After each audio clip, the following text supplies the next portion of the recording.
अगर आपको भी कहीं राह चलते बाबा मिल जाए तो फिर उनसे जरा सावधान हो जाइए, क्योंकि पानीपत में बीते दिन शनिवार 9 मई को एक बड़ी ही अजीबोगरीब घटना घट गई, जहां करनाल के गांव बाल पबाना निवासी रामपाल ने बताया कि वो पानीपत में किसी काम से आया था और तभी पेप्सी रोड के पास वो गौशाला में सेवा करके घर लौट रहा था कि तभी अचानक दो बाबा आए जिन्होंने वस्त्र नहीं पहने थे और उन्हीं बाबाओं ने उससे पैसे मांगे तो उसने 10 रुपए दिए, जिसके बाद उन बाबाओं ने उसका तिलक किया और उसके बाद उसे होश ही नहीं था कि क्या हो रहा है।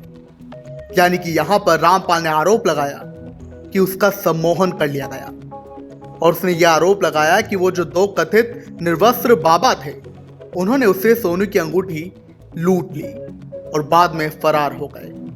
फिलहाल उसने पानीपत में शिकायत दे दी है और पुलिस मामले की जांच करने में लगी है। सुनिए। मैं अपने गांव से आ रहा था बाल पबाना से रिफाइनरी रोड पे, और डेली का काम है मेरा। मैं अपने गांव पे आता हूँ, यहाँ निमरी में मेरा काम है, गोदाम है।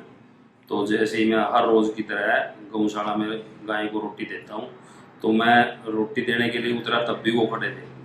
उन्होंने 2 बाइक एक गाड़ी रखवा रखी थी और मैं जब गाय को रोटी देने के बाद ऊपर आया सड़क पे मेन पे, तो वो बिल्कुल मेरे सामने थे।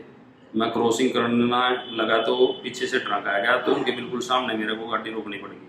उन्होंने बोनट पर हाथ मारा, मेरे बोनट पर हाथ मारने के बाद एक आदमी तो आगे खड़ा रहा, एक आदमी जो तन नंगे थे दोनों एक साइड में आ गया। वो बोला बच्चा भिक्षा दे मेरे को। मैंने कहा बोलो क्या चाहिए। उन्होंने कहा शर्ट दे दे। मैंने एक अपना बटन खोल लिया, वो बोला नहीं भाई तू पैसे दे दे। तो मैंने पैसे निकाले, तो मैंने उन्होंने 500 का नोट दिखा, वो बोला 500 रुपये दे दे। मैंने 500 रुपये दे दिए उनको। उन्होंने वो मेरे को वापस दे दिए। उन्होंने कहा 20 रुपये दे दे। 20 रुपये मैंने उनको दे दिए। उन्होंने माथे पे तिलक लगाया। तिलक लगाने के बाद मैं बिल्कुल साइलेंट हो गया, मूवमेंट कुछ नहीं रही शरीर में। तो 2-3 मिनट में ऐसे ही बैठा रहा।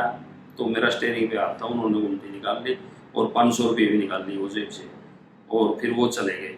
मेरा फ़ोन बज रहा था। मैंने 2-3 मिनट के बाद फ़ोन थोड़ा होश संभाला, तो फ़ोन उठाया मैंने।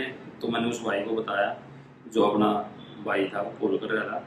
तो उसने बोला कि फ़ोन नहीं काटना, तो उनका पीछा कर। तो उनका पीछा किया तो वो कहीं दिखाई नहीं दिए। 1-2 आदमी को पूछा भी वहाँ, उन्होंने कहा ये रिफाइनरी की तरफ गए हैं। बाबे थे? कौन थे? बाबे थे, बिल्कुल तनंगे थे। अंगूठी कितने ग्राम? 9 ग्राम की। थाने में दरखास्त दी? हाँ दे दी। क्या नाम है? रामपाल। मामला अपने आप में हैरान करने वाला है, क्योंकि आपको सड़क पर भिखारी भी मिलते हैं तो बाबा भी, और अगर ऐसे में लगातार जहां सम्मोहन से जुड़ी लूट की घटनाएं भी बढ़ रही हैं, कि ऐसे एक नहीं कई मामले सामने आ चुके हैं जहां सम्मोहन का आरोप लगाया जाता है कि सम्मोहन करके उन्हें लूट लिया गया। तो ऐसे में पुलिस के सामने ये भी चुनौती है कि आखिर लगातार सम्मोहन से जुड़े चोरी के मामलों को कैसे काबू में लाया जाए। ब्यूरो रिपोर्ट, इंडिया की तरह।